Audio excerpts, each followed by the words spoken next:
Hello, my friends, and welcome. I'm your host, Lydia, and this is Whispers and Warnings, a podcast where true crime, the paranormal, and magic all come together. Sometimes we talk about just one subject, sometimes we talk about all three, and sometimes we talk about something completely different. This week, we're going to do a double feature with two segments. Packed into this episode, we have Witchy Business and Dark Deeds. I don't think this will be the last episode of the year, but I wanted to go out on what is hopefully a good episode either way.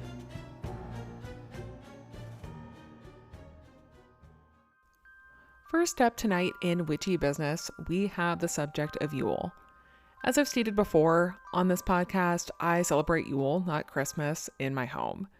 And I have to be honest, I thought about how I was going to write this script a lot and rewrote it several times because I realized that my craft comes with a heavy dose of imposter syndrome and feeling that if I talk about witchcraft in the wrong way, some scary internet troll is going to come for me. And two things are true. I've been practicing witchcraft for about 24 years, and there's no right way to talk about my own practice and beliefs. And also, a third thing, internet trolls are going to troll regardless of what I say, so I'm not really sure what I'm so afraid of. The holidays are upon us, so I wanted to start by giving a very brief overview of what the holiday looks like from a witch's standpoint. Spoiler alert, it's very similar because a lot of Christmas traditions were adapted from pagan roots. Yule is a midwinter festival that is centered around the winter solstice, which marks the halfway point of the winter season. The winter solstice is the shortest day of the year, and following that, the days start to grow longer again as we approach spring. Yule is a celebration of the return of the sun. Sun, S-U-N, not S-O-N. This is important for later. Prior to modern technology and comforts, ancient people primarily lived by the seasons. Following the fall harvest, they hunkered down for a cold and dark winter. As the solstice passed and the days grew longer again, Yule was celebrated with a hearty feast, caroling, drinking, and dancing, a full-on party. When Christianity came to the British Isles, they saw the pagan festivals and they were like Donkey in the movie Shrek, like, oh, that's a nice festival. And they adapted aspects to celebrate the birth of Christ. And as Christianity spread and became more popular, the Christmas festival was set to December 25th by Pope Julius I to align with the Roman pagan holiday, citing, quote, the birthday of the invincible sun, end quote. Again, S-U-N, sun, not sun like a child. But here we are. So traditionally, a Yule log was burned as part of the solstice celebration, which originally started out as basically an entire tree, like the entire log of the tree. And that was large enough to feed the fire for the entire 12 days of Yule, which later inspired the 12 days of Christmas. And since the winter solstice generally falls between December 20th and the 23rd, it's on Sunday, December 21st this year. The festivities then lasted for the remaining 12 days. So what can you do if you want to celebrate Yule? Well, if you're like me and A, don't have a fireplace, and B, wouldn't want to tend to a fire for 12 days, you can decorate a log with greens and display it as decor or just burn a single log. You can also make a Yule log cake known as a bûche de Noël, which is a rolled sponge cake filled with cream and decorated to look like a log. If you are a Great British Bake Off fan, you've definitely seen this before. And honestly, the act of celebrating Yule looks very similar to the Christmas aesthetic you're probably used to. Evergreen branches, holly, mistletoe, candles, wreaths, and even gifts. To really put the Yuletide spirit in your holiday, something I would recommend is to opt for handmade presents like crafts, baked goods, or symbolic items. For instance, I made a little punch calendar for the 12 days of Yule for my partner this year, where each day he can punch out a slot, and there's either a cute message in there for him or an activity for us to do together or with the pets, like hiking, dog walking, making a meal together, etc. I also handmade all of our decor this year that wasn't from previous years. We made and hung a paper chain. I dried blood oranges and apples in the oven to make garlands. And I made a couple of popper style gifts. They were gift wrapped that way using toilet paper rolls and paper towel rolls from somebody that I got from our local Buy Nothing group and just wrapping them in tissue paper. When you think of spooky season, I feel like everyone's brain naturally goes to Samhain or to Halloween first. But really, the winter is the spooky part of the year. The spookiness doesn't stop there. It's dark, it's cold. Before we had modern technology, people would possibly be without food, they would be starving, they didn't have heat. So, celebrating Yule is really celebrating the return of warmth and the rebirth of the sun during this dark and scary time. So, regardless of what you celebrate, I hope you can honor yourself and your holiday in a special way this year.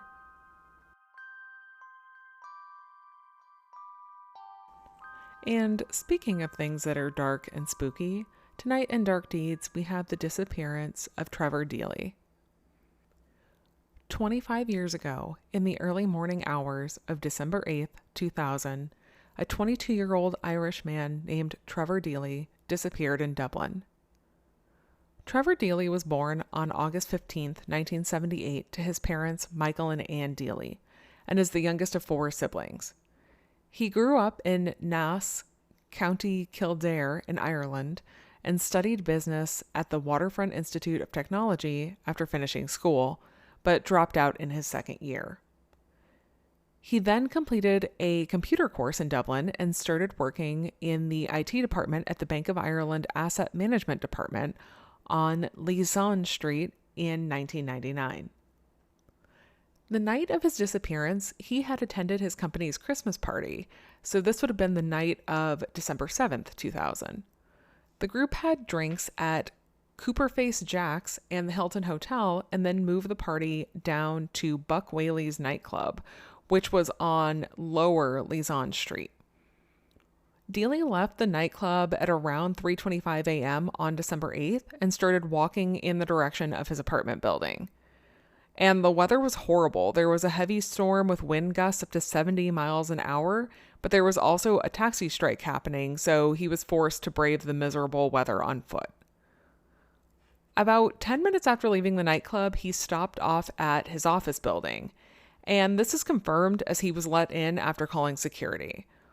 While in the building, he made a cup of tea, chatted with a colleague that was there working the night shift. Deely then checked his emails and made a note of the things that he needed to get done the following work morning before leaving the building at around 4:03 a.m. with an umbrella in hand, which honestly seems a little crazy to me with 70-mile-an-hour wind gusts, but to each his own. As he walked out of the building towards his apartment, he called a friend back in Naas and left them a voicemail along the lines of, "Hi, Glenn, I've missed you there. Just on my way home, all going good. I'll talk to you tomorrow." His friend deleted the voicemail, not regarding it as anything special at the time, but that was the general gist of it. What's interesting about this disappearance is there's CCTV footage from this time, but keep in mind that it's incredibly grainy. Surveillance footage isn't clear now, and it wasn't any better 25 years ago at night, in the dark, in a storm, wearing dark clothing. The first clip of note shows a man in black waiting outside the gates for the bank for about 30 minutes before Deely walked up. The 2 men shared a brief conversation, but of course there's no way of knowing what was said. After Deely entered the building, 2 more men walked up, but they were later proven to be fellow employees. The man in black, however, remains a person of interest and is unidentified. But by the time Deely left the office building, the man in black was no longer standing outside. At 4:14 a.m., Deely is seen again on CCTV footage walking in the direction of his home, and about 30 seconds later, a man in black was seen walking behind him. Irish police originally believed it was the same man in black that had been in the earlier footage standing outside the gates, but were apparently able to track down the second man and speak with him, and they didn't believe that he had any involvement in the disappearance. But this footage is the last known sighting of Deely. And unfortunately, his disappearance went unnoticed for several days. The party had been on a Thursday night, so when he didn't show up for work the next morning, nobody really thought anything of it since it had been such a late night for him after the party. and his flatmates were out of town, so his absence wasn't noticed at home. But when Deely failed to show up for work the following Monday, his job informed his family. They realized that nobody had spoken to him the entire weekend and filed a missing persons report. His family and friends were incredibly proactive, putting up hundreds of flyers, going door to door, and even obtaining the CCTV footage. But because his disappearance had gone unnoticed for a few days, the most crucial time had already been lost. The Garda Sub-Aqua team, the Garda are the Irish police, by the way, searched the nearby River Dodder and the Grand Canal, but did not find anything. Deely's sister remembers attempting to call her brother a couple of times that weekend, but couldn't remember if it didn't ring at all or if the call just rang out, which was honestly common at that time. Cell phone reception isn't what it is today, and it wouldn't be unthinkable for someone to just think, oh, well, I guess the phone's not working, and hang up without giving it much thought. And researchers have pointed out that a phone in the year 2000 would have gone completely dead within seconds of entering a body of water, which would explain the call not completing at all. But if it had in fact run out, it's possible that the phone was still on land. But there's no way to confirm any of this. Both the Garda and Deely's sister then flew out to Alaska at separate times to interview a woman Deely had flown there to visit just weeks before his disappearance, but that didn't turn up any leads either. The case then went unsolved until 2016, when a new investigation was opened following the release of enhanced CCTV footage, where the Garda then announced that they believed that the man in black outside the office gates and the man in black on the street, who they had quote-unquote cleared, were in fact the same man. But for some reason, they didn't follow up with him. If they had previously identified him and been able to interview him and question him, I don't know why they couldn't bring him in for additional questioning the second time. But that was not mentioned in any of the articles that I looked at. In 2017, the Garda began a search of a 3-acre secluded area in Dublin that was about 8 kilometers or roughly 5 miles from where Deely was last seen, after an informant alleged that Deely had been killed the night of his disappearance by a Crumlin-based criminal known to the police that operated in that area. The same gang was investigated in 1998 for the unsolved murder of a sex worker named Sinead Kelly, but they had not been charged. The informant said that it had been a chance encounter and that Deely had no involvement with the gang or their actions. And while some weapons and drugs were found in their search, there was nothing of relevance to Deely's disappearance. But then in a crazy turn of events in December of 2023, Deely's brother said that the CCTV footage that had been digitally enhanced showed that the 2 men in black were in fact different men. They have yet to identify the first man. I don't really know why they're flip-flopping on this so much. I watched the footage and I'll link it below in the show notes in this episode description. So pause the episode now if you want to pull that up and watch it before I go into my thoughts on the footage. So in the first clip, there is a man in what looks like a black, it looks almost like a leathery type jacket to me, that comes up to the bank gate and turns around so that his back is against the pillar and it's blocking almost all of him. He's not obscuring his face as he walks up, but it does look like he's intentionally trying to stay out of view of the camera as he waits. But that could also be an attempt to get a tiny bit of cover from the weather, especially if it was that cold and rainy and the wind was that bad. He then appears to be talking to someone on the phone, so he's got his phone up to his ear and he's almost pacing back and forth out to the sidewalk. And then he's peering down the street and it looks like he's waiting for someone. Like maybe whoever he was on the phone with, he was trying to connect with them. The camera then shifts to a different angle, showing the view through the bank gates. The man returns a moment later, just before Deely approaches, and comes out from the cover of the pillar to speak to him. And to me, Deely's body language looks really guarded. He's looking at the man while he talks, but his body is facing away before he even starts opening the gate.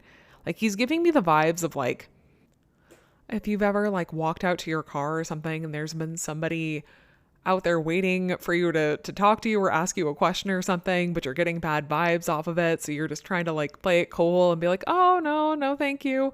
And get in the car by opening the door as little as possible to squeeze inside. That's what it looks like he's doing with the gate. He just like barely opens the gate enough to slip his body inside and then shuts it right behind him while like kind of looking over his shoulder at this man.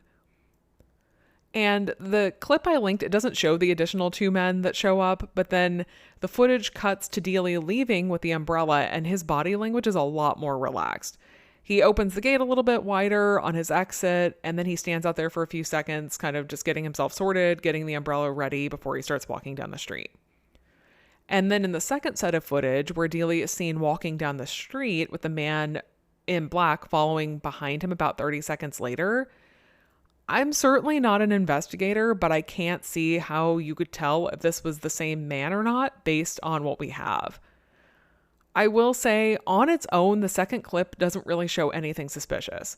If this were the only footage, I could see having a slight suspicion of the guy trailing Deely only because of his proximity to the missing person. This is the last known footage of him, and this is the last known person seen near him.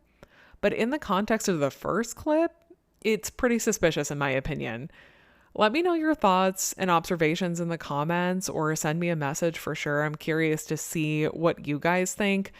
I think the argument could be made that this is the same person. I think it would be really hard, especially because you can't see the face of the second individual really.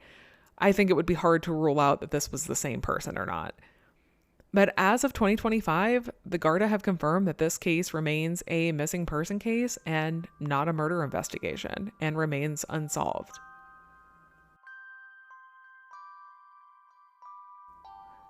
Now that is all I have for you today.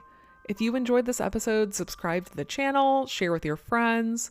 Also, come visit me on Instagram under Whispers and Warnings Podcast. I also have an email address if you have any cases that you would like to hear or any questions. You can email me at whispersandwarningspodcast@gmail.com, and come back for another episode next week. As always, drink your water, take your meds if you need them, and have a blessed Yule.